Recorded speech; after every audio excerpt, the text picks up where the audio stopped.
আসসালামু আলাইকুম ভাই।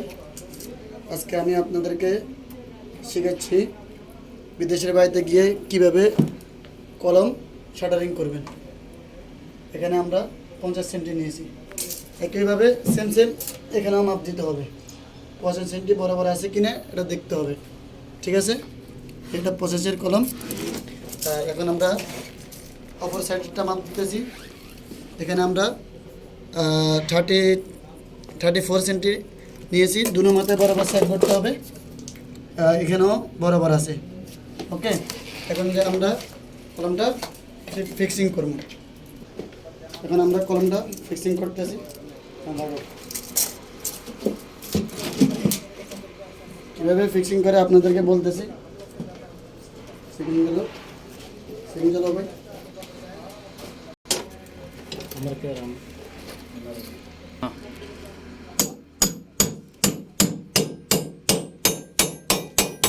আমরা এখানে জলে মারতেছি না, কারণ এটা সিম্পলভাবে আপনাদেরকে দেখাইতেছি। এটার নাম হয়েছে সেকেন্ড জা। বিদেশে বলতে হয় এটা সেকেন্ড জা।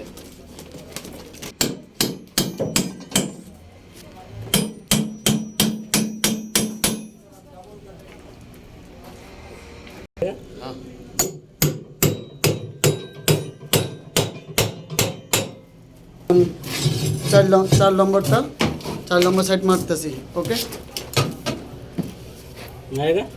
মারো নিচের জায়গা। এখন আমাদের নিচের সাইড আমরা ক্লিয়ার করে নিছি। এখন আমরা দেখবো উপরে লেভেল আছে কিনা। আমাদের কলম হইব 50। তো এখন আমাদের এখানে আমরা লেভেল ঠিক করি নাই। এখন আমরা লেভেল ঠিক করবো। এখন আমরা উপরের সাইড লেভেল করবো। দুই সাইডে দুইটা মোরব্বা দিব। দুই সাইডে দুইটা মোরব্বা দিলাম। আমারও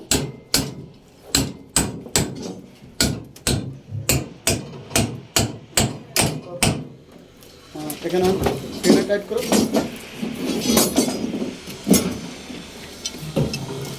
এখানে আমরা দিতেছি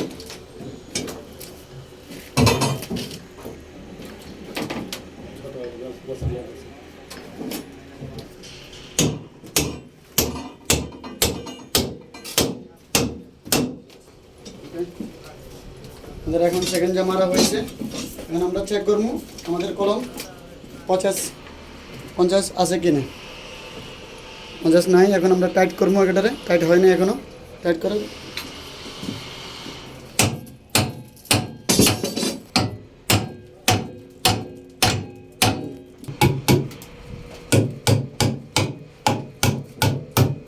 মারতেছি সাপোর্টের জন্য।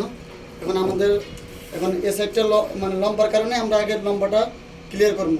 তারপর যাই আমরা যেটা 30 আছে ওটা চেক করবো। হ্যাঁ,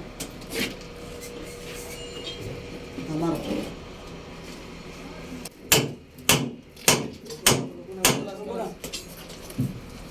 ভিডিও করি। কাম শেষ। আমরা এখন চেক করবো। এটা 50/30-এর কলম। 50 ওকে আছে। এখন আমরা চেক করবো সাইডে ওকে আছে কিনা। হ্যাঁ, দেখেন আমাদের কাম এখন ওকে। যারা কাম শিখতে চান এই ভিডিওটা ফলো করলে আপনারা সবসময় কাম শিখতে পারবেন। এটা আমরা জলে মারি নাই, কারণ এটা সেকেন্ড যে মারছি এটা স্যাম্পলভাবে আপনাদেরকে জন্য স্যাম্পলভাবে তৈরি করা হয়েছে। এই কারণে আমরা জলে মারি নাই। যারা বিদেশে কিলা বলে আর খালাস।